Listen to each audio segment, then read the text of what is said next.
আসসালামু আলাইকুম রহমতুল্লাহ। সুপ্রিয় শিক্ষার্থী বন্ধুরা, আলফা এডু পয়েন্ট চ্যানেলে তোমাদের স্বাগত জানাচ্ছি।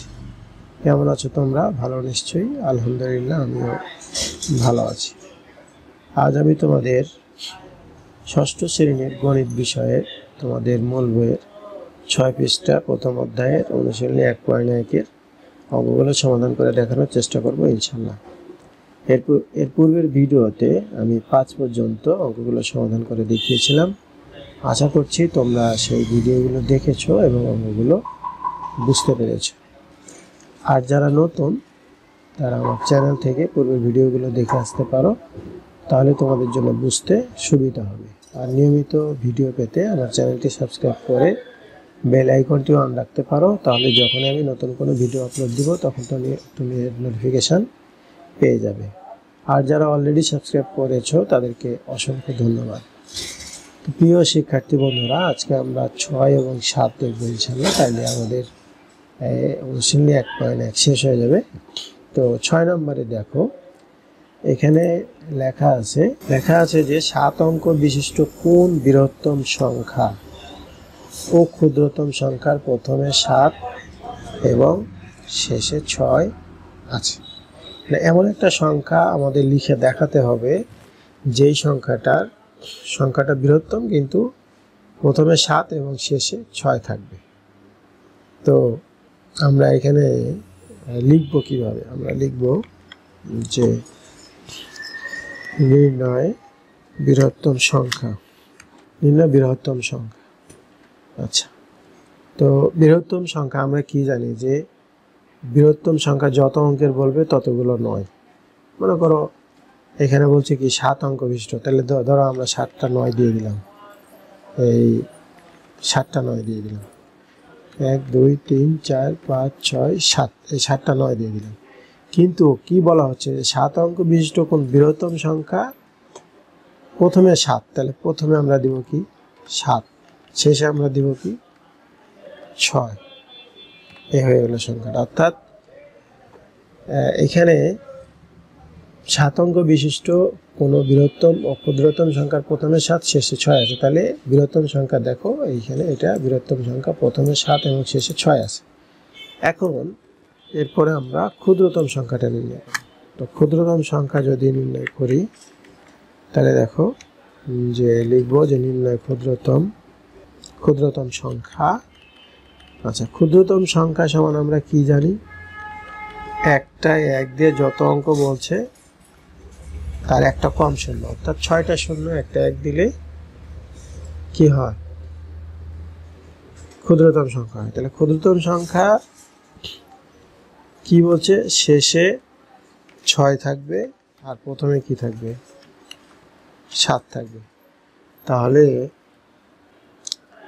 এখন দেখো এখানে ক্ষুদ্রতম সংখ্যা প্রথমে 7 আছে এবং শেষে 6 আছে। এগুলোকে আমরা কমা দিলে আর একটু বুঝতে পারবো। দেখো এটা 79,99,996। আর এটা যদি কমা দিই 70,06,000।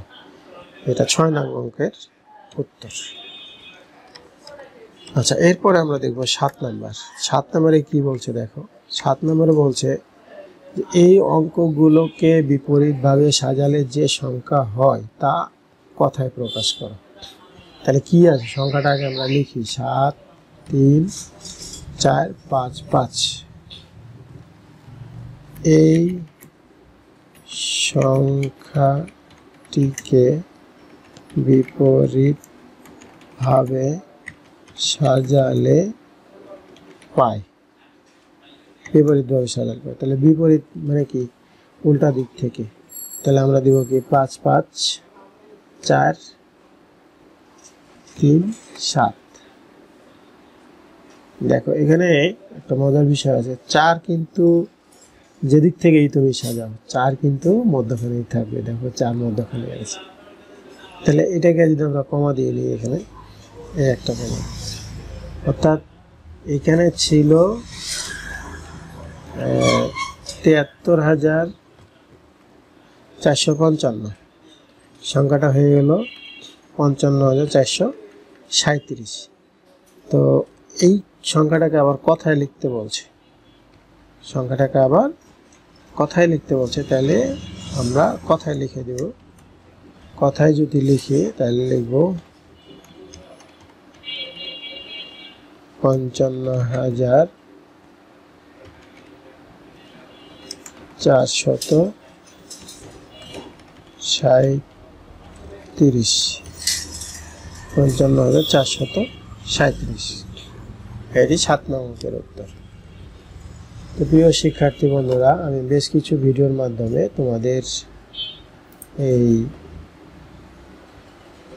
1.1 অর্থাৎ প্রথম অধ্যায়ের যে অনুশীলনী 1.1 ছিল, এর পূর্বের যে বিভিন্ন উদাহরণ, তারপরে বিভিন্ন নিয়ম কানুন, এগুলো আলোচনা করেছি বেশ কিছু ভিডিও দিয়ে। এরপরে পুরো অধ্যায়ের সম্পূর্ণ অঙ্কগুলো মানে সবগুলো অঙ্কেরই আমি সমাধান করে তোমাদের দেখিয়েছি। আশা করছি তোমরা ভিডিওগুলো দেখলে অবশ্যই বুঝতে পারবে। এরপরও যদি বুঝতে সমস্যা হয় তাহলে তোমরা কমেন্ট সেকশনে জানিও, আমি উত্তর দেওয়ার চেষ্টা করবো ইনশাল্লাহ। আর আমরা এরপরে এই অধ্যায়টা পুরো শেষ করব, শুধু 1.1 তো না, এখানে 1.1, 1.2, 1.3 এভাবে সবগুলো শেষ করে তারপরে আমরা এটার যে সৃজনশীল হয়, তারপরে সংক্ষিপ্ত প্রশ্ন হয়, তারপরে বহু নির্বাচনী প্রশ্ন হয়, এগুলো আমরা দেখব ইনশাল্লাহ। তো আজকের ভিডিওটি এ পর্যন্ত, শেষ পর্যন্ত দেখার জন্য তোমাদেরকে অসংখ্য ধন্যবাদ। ভিডিওগুলো ভালো লাগলে লাইক, কমেন্ট ও বন্ধুদের মাঝে শেয়ার করতে পারো, যেন তোমার মতো অন্যরা উপকৃত হতে পারে। কথা হবে পরবর্তী ভিডিওতে। সেই পর্যন্ত মহান আল্লাহ তাআলা আমাদের সকলকে ভালো রাখুন। আল্লাহ হাফেজ। আসসালামু আলাইকুম ওয়া রাহমাতুল্লাহ।